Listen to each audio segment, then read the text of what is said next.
আমরা নজর রেখেছি যে গুরুত্বপূর্ণ খবরের দিকে। ইতিমধ্যেই যেমনটা জানা যাচ্ছে, উপরাষ্ট্রপতি পদ থেকে কিন্তু ইস্তফা দিয়েছেন ইতিমধ্যেই জগদীপ ধনকর, এবং সেই মর্মেই তিনি তার এই ইস্তফা পত্র পাঠিয়েছেন রাষ্ট্রপতি দ্রৌপদী মুর্মুকে। এবং সেখানে তিনি যে বিষয়টি লিখেছেন যে মূলত শারীরিক কারণেই তার এই ইস্তফা, উপরাষ্ট্রপতি পদ থেকে ইস্তফা দিলেন জগদীপ ধনকর। শারীরিক কারণেই ইস্তফা দিলেন ধনকর, এবং আচমকাই কেন এই সিদ্ধান্ত তা নিয়ে ইতিমধ্যেই একাধিক প্রশ্ন উঠছে। যদিও তিনি তার যে চিঠি, সেই চিঠিতে কিন্তু শারীরিক কারণকেই মূলত সেখানে বর্ণনা করেছেন। শারীরিক কারণে ইস্তফা দিলেন জগদীপ ধনকর। আচ্ছা, এই বিষয়ে আমরা আরো বিশদে জানবো। আমাদের সঙ্গে এই মুহূর্তে ফোন লাইনে রয়েছেন মুখ্য রাজনৈতিক বিশ্লেষক জয়ন্ত ঘোষাল। জয়ন্তদা, কি মনে হচ্ছে একেবারে আচমকা এই সিদ্ধান্ত কেন হতে পারে জগদীপ ধনকরের? দেখো স্বর্ণালী, জগদীপ ধনকর যখন পশ্চিমবঙ্গের রাজ্যপাল হিসেবে কাজ করছিলেন তখন থেকেই কিন্তু ওনার শারীরিক অবস্থার অবনতি হয়, এবং আমার মনে আছে রাজ্যপাল থাকার সময় তিনি বেশ কিছুদিন all India Institute of Medical সায়েন্সে ওনাকে ভর্তি হতে হয়েছিল, এবং ডাক্তাররা বলেছিল বেশ ক্রিটিক্যাল একটা সিচুয়েশনের মধ্যে তিনি ছিলেন, এবং সেই সময়ও কিন্তু ওনার শারীরিক অবস্থা নিয়ে অনেক আলাপ আলোচনা হয়েছিল। সাধারণত আমাদের দেশের একটা অদ্ভুত সংস্কৃতি আছে যে আমরা রাজনৈতিক নেতা নেতৃত্বের শারীরিক অসুস্থতাটা নিয়ে খুব একটা প্রকাশ্যে আলোচনা, বা সেটা আমি অটল বিহারী বাজপেয়ীর হাঁটুর অপারেশনের সময় পর্যন্ত গোপনীয়তা রক্ষা করার একটা প্রবল রাজনৈতিক প্রচেষ্টা থাকে।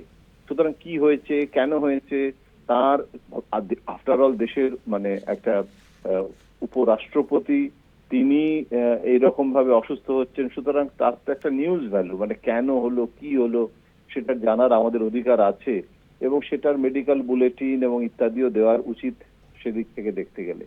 কিন্তু যে কোনো কারণেই হোক সেটার একটা গোপনীয়তা রক্ষা করার চেষ্টা রয়েছে। এবং আর একটা জিনিস, যদি শারীরিক কারণে উনি ভাইস প্রেসিডেন্ট হওয়ার পরেও একাধিকবার এইমসে All India Institute of Medical সায়েন্সে স্বর্ণালী চিকিৎসা করছিলেন, কিন্তু এখানে দু তিনটে প্রশ্ন সাংবাদিক হিসেবে উত্থান করলে, ওনার যদি শারীরিক কারণেই শুধুমাত্র ইস্তফাটা দিয়ে থাকেন তাহলে আমি বলবো যে তিনি সুস্থ হয়ে উঠুন, তিনি যাতে আর কি তার শারীরিক সুস্বাস্থ্য আমি কামনা করছি, আমরা সবাই কামনা করছি। কিন্তু এখানে সাংবাদিক হিসেবে দু তিনটে প্রশ্ন উত্থাপন করা নিশ্চয়ই অন্যায় হবে না।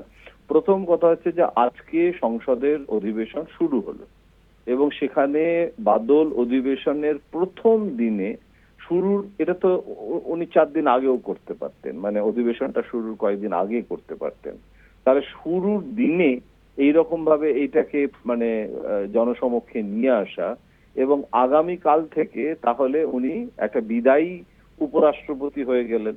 এখন সংসদ চললে সেখানে তার জায়গায় আপাতত অ্যাক্টিং হিসেবে তো একটা প্যানেল অফ চেয়ারম্যান থাকে, আমরা জানি সেখানে কোনো অসুবিধা হয় না, কোনো সংসদীয় একটা ভ্যাকিউম থাকে না।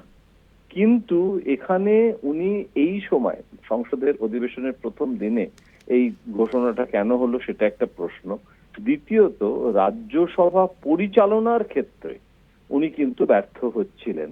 তার কারণ রাজ্যসভায় কিন্তু একটা জিনিস মনে রাখতে হবে, লোকসভায় যেরকম বিজেপির একটা দুর্দান্ত সংখ্যাগরিষ্ঠতা আছে, রাজ্যসভায় সেটা নেই, এবং রাজ্যসভায় এর ফলে অনেক সময় বিরোধীরা কৌশলগতভাবে আরো অনেক বেশি আক্রমণাত্মক ভূমিকা নেয়, এবং সেখানে কিন্তু আমি লক্ষ্য করেও দেখছি যে প্রিয়াঙ্কা গান্ধী আসার পরেও একটা অ্যাগ্রেসিভ অপোজিশনের ভূমিকা সেটা কিন্তু কংগ্রেসও নিতে শুরু করেছে। এবং আজও প্রথম দিনেও যেটা নরেন্দ্র মোদী প্রথমে এসেই বললেন যে সব আলোচনা, অপারেশন সিঁদুর নিয়ে আমরা আলোচনা মেনে নেব এবং আলোচনার কোনো অসুবিধে নেই ইত্যাদি ইত্যাদি, এবং শাসক পক্ষ ভেবেছিল যে এ ব্যাপারে মিটমাট হবে বিরোধীদের সঙ্গে।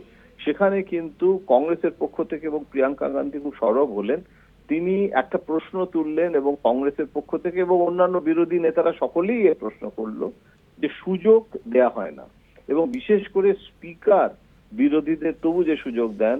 রাজ্যসভায় ধনকরের ভূমিকা নিয়ে প্রশ্ন উঠলো যে তিনি কাউকে কথা বলতে দেন না, তিনি বিরোধীদের রাজনৈতিক পরিসর দিচ্ছেন না, এবং যেটা বলা হয় রাজ্যসভা যে ম্যানেজমেন্ট সেটা ডিফিকাল্ট হয়ে যাচ্ছে। 2029-এর লোকসভা নির্বাচনও এগিয়ে আসছে, এখন অনেকগুলো বিধানসভায় নির্বাচন আছে।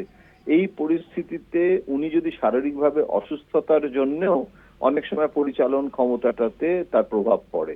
অর্থাৎ উনি যদি শারীরিকভাবে অসুস্থ হন তাহলে তার একটা একটা ইরিটেশন হয়, তার একটা রাজ্যসভায় অ্যাগ্রেসিভ অপোজিশনের মোকাবিলা করাটা একজন সুস্থ মানুষের পক্ষে যেভাবে সম্ভব হয়, উনি অসুস্থ হলে সেটা করা তার পক্ষে কঠিন হবে। কিন্তু এগুলো সবই স্বর্ণালী, এগুলো সবই স্পেকুলেশনের দিকে যেতে হচ্ছে। তার কারণ সঠিক তথ্য একমাত্র ধাঙ্কারের অফিস বা সরকারের পক্ষ থেকে বা সংসদের পক্ষ থেকে, রাজ্যসভার সেক্রেটারিয়েটের পক্ষ থেকে আমরা আশা করব আরো সবিস্তার তথ্য নিশ্চয়ই আমরা আগামী দিনে জানতে পারবো। একেবারেই জয়ন্তদা, ধন্যবাদ আপনাকে।